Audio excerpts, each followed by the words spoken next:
evening, everyone. I would like to call the meeting to order. As a reminder, please note the board meetings are being recorded for the convenience of those unable to attend. A recording and closed captioning will be posted to the BERS YouTube channel following the meeting. Alex, can you please call roll? Sure. Peter Calandrella, no. Isaac Carmignani, no. Janelle Chacon. Here. Thank you. April Chapman, no. Jose Davila. Here. Thank you. Deborah Dillingham. Here. Thank you. Natalie Green-Giles. Here. Thank you. Michael Kress. Here. Thank you. Vanessa Lynn, no. Gary Lynn, no. John Maderick. I'm here. Thank you. Donald Nesbitt. Here. Thank you. Lindsay Oates. Here. Thank you. Laurie Professor, no. Shannon Wayne. Here. Thank you. And Miguel Maria obviously is absent. All right, we have a quorum. The first order of business is calendar item 1, noting the minutes of the meeting of the Board of Retirement held on January 30th, 2019. The minutes have been previously provided to the board via the SharePoint site. May I have a motion to consider the minutes from the January 30th board meeting? Thank you, Natalie. Second? Donald? Thank you. Please raise your hand if you vote to approve the minutes. Please raise your hand if you do not approve the minutes. Any abstentions? All right, the vote carries. Thank you. Next on the agenda is the Executive Director's update. Sandy, would you like to share any remarks with us? Yes, and I'll try to speed through it. If anyone has any questions, just let me know. On space, we've opened up negotiations with 2 potential spaces in downtown Manhattan. Just to remind you, we expect this will cost between $2.2 and $2.5 million a year in the budget. It'll be in the next beginning in the next fiscal year. These are built-out spaces, so we will be able to move into them relatively efficiently. June is out of the question, but by year-end, I am confident we will be in. Our focus on the unenrolled, that's the way I'm referring to our non-member candidate members. The 18,000 unenrolled, we have in your file a document which outlines a behavioral analysis supported program of marketing and solicitation and education for these folks. We are going to translate that document into an RFP. It looks like this, Behavioral Insights. And if it's not in your file, it should be there. So, there it is. Is that it? Did I not include it? Oh, that's my fault. I apologize. I will make sure everyone gets a copy of it. We will have an RFP crafted on this and filed in the first few weeks of March. And this is an effort we intend to launch in the new school year in September. Information about 3 events that are coming around. The Mayor's Office of Pension and Investments organized a 1-day symposium on March 26th. It'll be hosted by our own Antonio Rodriguez, who hosted it last year. It's a great opportunity for education on investments, specifically risk and how we make decisions, and an opportunity to network with other trustees in New York City, which is, I think, very valuable. I indicated last meeting that there's a Wharton Executive Education 3.5-day intensive investment management knowledge program in Philadelphia, April 29th to May 2nd. Happy to sponsor anyone who's interested in that. And then finally, NCPERS, National Council of Public Employee Retirement Systems, their annual conference and educational program goes from May 17th to May 22nd. It includes 3 options for education: trustee educational seminars, the program for advanced trustee studies, and NCPERS accredited fiduciary program. These are programs that we have had trustees involved with historically. I encourage you to consider it. We can enroll people who are interested. So just contact me if you're interested in any of those 3 items. We continue to work on the investment program, conveying information to you that Antonio is in charge of. The first step has been the investment seminar, which we conducted, the individualized briefings, which I hope you're all taking advantage of, and the summary investment memos, which condensed a very voluminous flow of documents from BAM into something more manageable. Going forward, we're focusing on some continuing education for trustees. Again, encourage you to consider the MOPI conference in March. Greater transparency from our investment advisor. We're going to talk a little bit about that in a second. We are implementing a significant technology improvement for BERS that Antonio is working on, which will give us better insight into how we manage our assets, their returns and their risks. And remember that one of the projects we will be launching in the near future related to continuing education is a review of our investment policy and redrafting of that investment policy.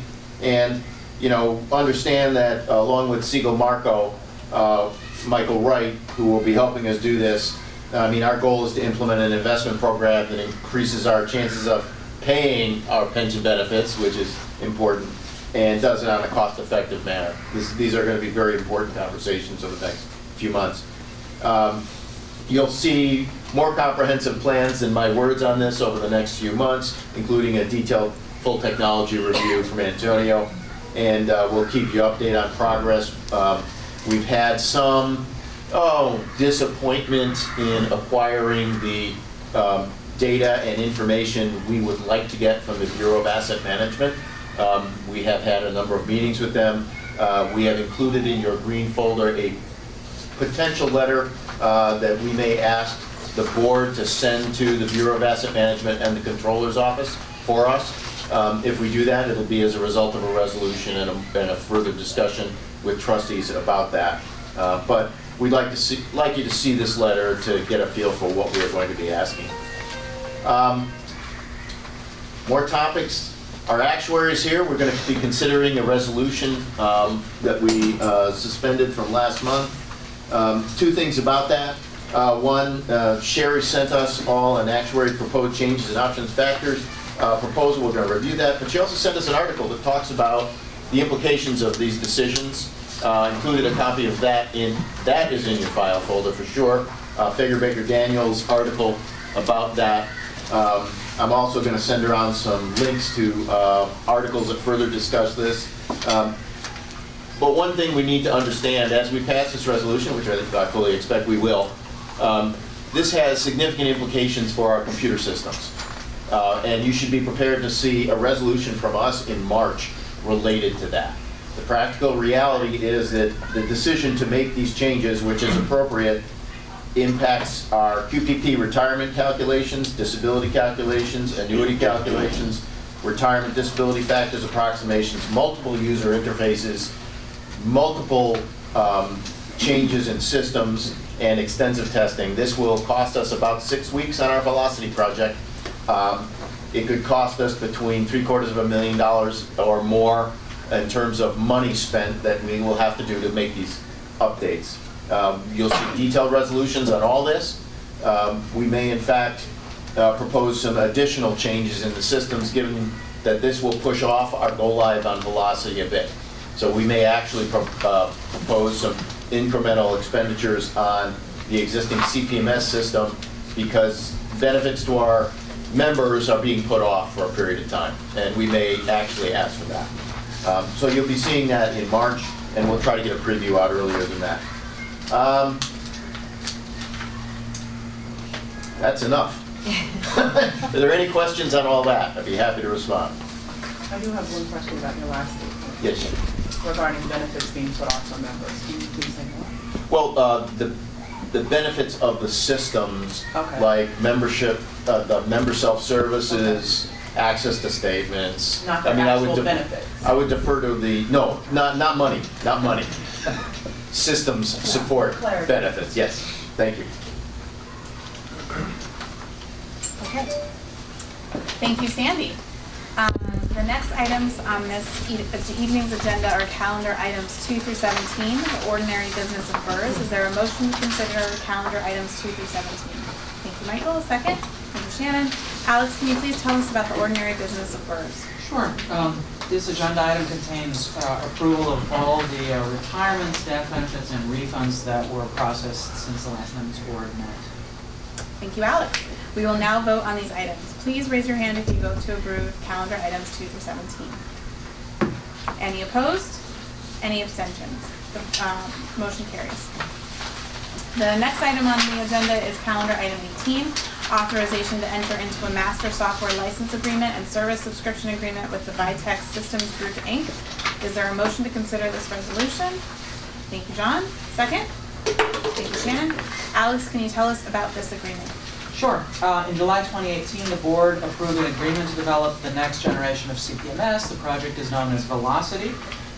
In order to use the Velocity, Vitek requires a master software license agreement and a service subscription agreement, known together as the MSSA. The MSSA covers services to be provided going forward, that is to say over an indefinite number of years. This is not the development contract, but the license to use the software and the hosting fees associated. BERS may terminate the MSSA upon 120 days notice to Vitek. Otherwise, this will be submitted for reapproval periodically. Because the agreement is for an indefinite period, we are asking the board to approve 2 separate resolutions. One to enter the contract itself, and a second resolution to fund the MSSA for fiscal year 2019. We will be coming back to the board every year to discuss and approve related. Are there any questions or comments? All right, let's vote. All in favor, please raise your hands. Any opposed? Any abstentions? All right, motion carries. The next item on the agenda is calendar item 19, authorization to commit funds for the master software license agreement and service subscription agreement with Vitek Systems Group Incorporated. Can I have a motion to consider this item? Thank you, Natalie. A second. Thank you, Deb. JD, can you tell us more about this resolution, please? Yes.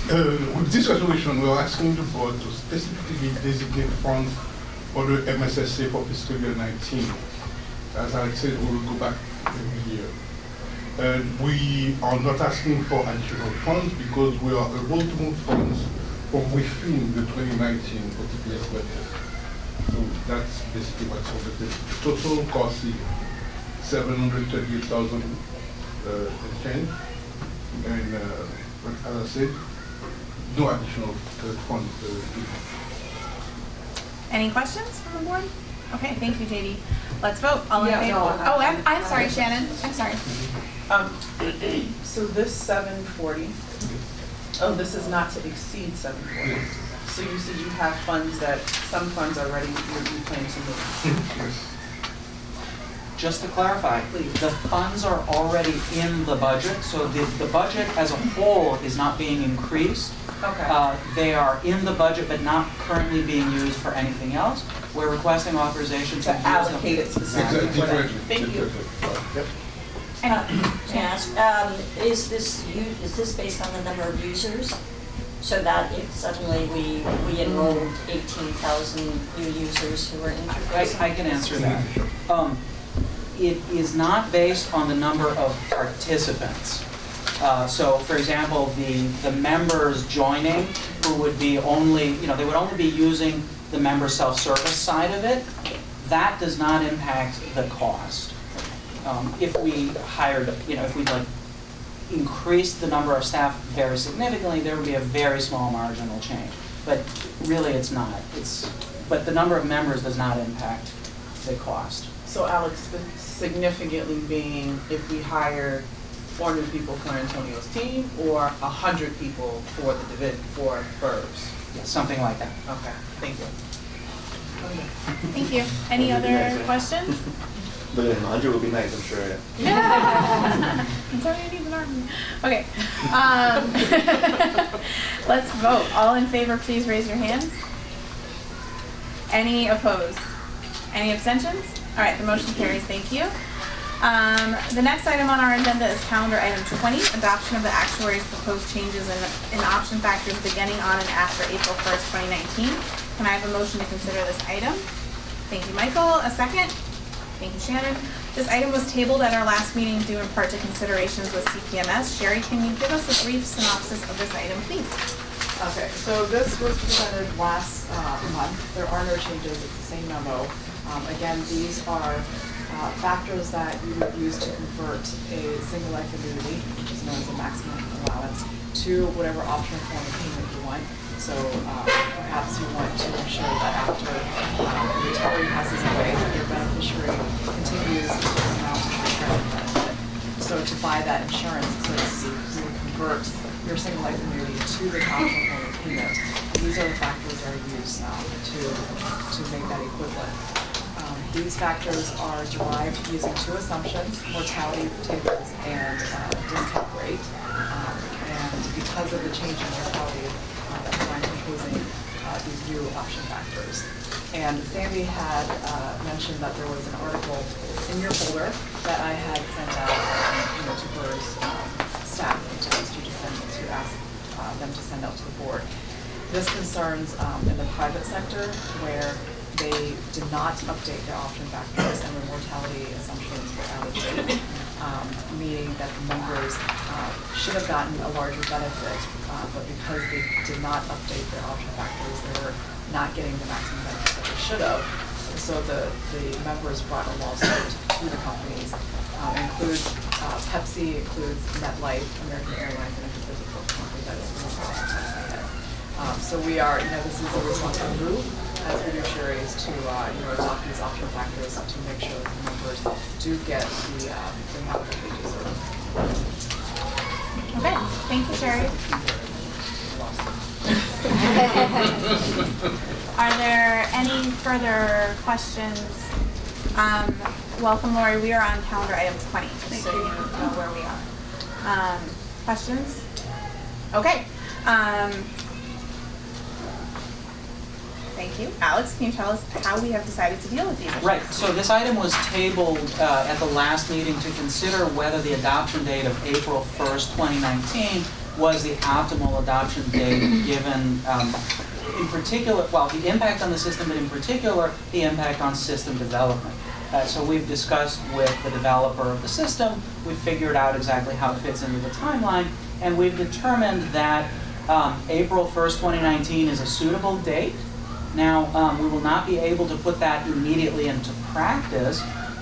So what we will be doing is for any cases that are affected by the revised factors, which statistically should be about 1/3 of the retirements that we process on a regular basis, for the cases that are potentially impacted, they will be recalculated as soon as the system has been updated to bring the benefit up. It's somewhat of a technical question, but for people who joined the retirement system prior to April 1st, but retired after, they get the benefit of the best of the two sets of factors, either the previous or the latter. So we will only be recalculating them if it is in their interest. The reason for this is that, it has to do with the New York State Constitution's guarantee that the benefits, the retirement benefits once vested will not be impaired. The way this works in New York is we determine the level of benefits to which an enrollee is entitled at the time that they enroll. So for existing enrollees, yes. I just have a question about how we determine, you said that we will only do it if we deem. How are we deeming that if we don't do it? It's quite simple, actually. You compare which of the two factors is most advantageous and use that one. Okay, For the group, okay, so you're not saying that we're actually not going to do the calculations. What you're saying is that you're going to look at these two and they'll only get one. they only get one. Which is the best. Which is the best for this group. Now, what I was saying is that the recalculation will come in a few months as soon as the system has been updated. So if any funds are dispersed, and I know it doesn't work that quickly, but if it did hypothetically, people would just get recalculated.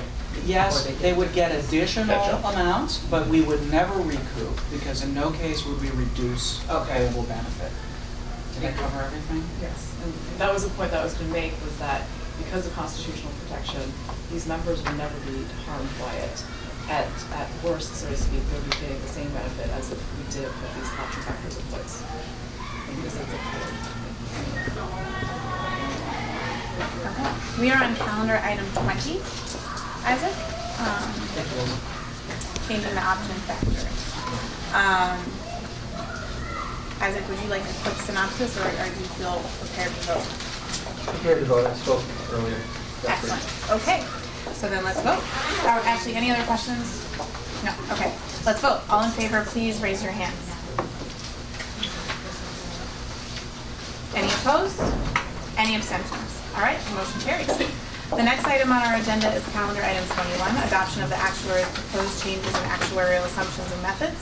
May I have a motion to consider this resolution? Thank you, Deb. Second. Thank you, John. This item was also tabled at our last meeting. There are no CPMS considerations with regard to this resolution. Sherry, can you briefly describe this resolution for us, please? Okay, again, this is the same memo from last month, there's no changes. These are assumptions and methods that I've used in valuing the liabilities to come up with contributions for the employer to put into BERS. The assumptions range from demographic to economic. Demographic assumptions have to do more with people, so behavioral assumptions such as when they might retire, how long they might live when they are retired. Economic assumptions have more to do with money, so you can think about overtime, salary increases, inflation, and discount rates. And then methods, there's actually no methodology change for this in this proposal. And the financial impact on this is a $20 million decrease in the employer contribution from preliminary fiscal year 19 to final fiscal year 19. I just want to note that there are other changes that could be brought to the board outside of these assumptions and methods. So that isn't just, don't take the preliminary contribution and subtract 20 million out of that and think that's the final number. Okay. Thank you, Sherry. Any questions on this item? I'm sorry, I hate to be the problem to the child, but I need you to say that in layman's terms for me. Which part? All of it. All right, so this is a package of assumptions and methods. Right. So when I value the liabilities, the present value of liabilities, I need to know how much a liability is in order to determine what the employer contribution that goes into the retirement system. Got that part, the 20 million parts. Okay, so the liability for, the contribution for BERS is about, I think it's about 300 million. Right. Yeah, about approximately 300 million. And because of the way that we do a lag in New York City, so we come up with a preliminary contribution, and then before the fiscal year starts, so that we can tell the employers how much to pay into the retirement system once the fiscal year starts. But things change between when the preliminary numbers are published and when the final numbers are published, such as contract negotiations might be finalized. There might be legislative changes to the pension benefits and the plan revisions. So before the end of the fiscal year, we calculate a number to reflect any of these changes. And if there is, the city must we're making changes to that amount. For example, how long people are working, or how likely are they becoming disabled, and how long are they living, and their salary increases and all that. So when we adopt this new package of changes, it will decrease the preliminary contribution by $20 million. And I was noting that that's not the only change. There might be other changes that counter that. So okay. Thank you. Thank you, Karen. Any questions? Okay. Let's vote. All in favor, please raise your hands. Thank you. Any opposed? Any abstentions? The motion carries. The next item on the agenda is calendar item 22, authorization to the controller of the city of New York to invest, sell, and exchange the funds of BERS. Is there a motion to consider this resolution? Michael, second. Thank you, John. Each year, the board passes a resolution authorizing the controller's office to invest, sell, and exchange the funds of the system. Antonio, can you tell us more? Absolutely. As Lindsay said, usually it's a year. Last time we did the authorization, it was for 1 quarter. We're asking again for another quarter extension from April 1st to June 30th to designate the comptroller as the investment advisor for the board. Great. Any questions? I have a question. I'm wondering if the second request for a quarter is related to what Sandy talked about early on about the difficulties that you all are having with getting what you ask BAM for. Yes. Yes. Yes. So I know that this is part of the resolution, but I feel like at some point in time, we need to be able to have a conversation about that. Like that needs to make its way to our agenda, because that's a problem for me. Yeah, I would ask you to, Read the sample letter in the file folder. We had a pretty tight agenda, and Yeah. that's Oh, no, a yeah. extended conversation. Absolutely. So- So I'm just saying, like, moving No, yeah, I forward, agree. I feel like we need to make some time for that to be an item on the agenda. For what it's worth, the controller's office is very aware of the board's interest in having a dialogue with them, I think, and has let me know and others know that Antonio's they've working. heard the message. Right, So, I think that they know that we're interested in, for what it's worth, they're aware that we have taken an interest in these areas, and they know they're hearing, they're listening. Thank you. Yep. Where was I? Yes. Let's vote. All in favor, please raise your hands. Any opposed? Any abstentions? Great, motion carries. The next item is calendar item 23, authorization to commence an asset allocation study for the Board of Education Retirement System. Is there a motion to consider this resolution? Thank you, John. Second? Thank you, Deb. Antonio, can you tell us more, please? Yes, and this was in your, the briefings that took both on SharePoint that I shared with you all. This is the, from periodically, we asked the BAM and Siegel Mark, our consultant, to kind of assess their views of the market and really kind of make a plan for how we're going to invest the assets over usually kind of a 3 to 5 year time period.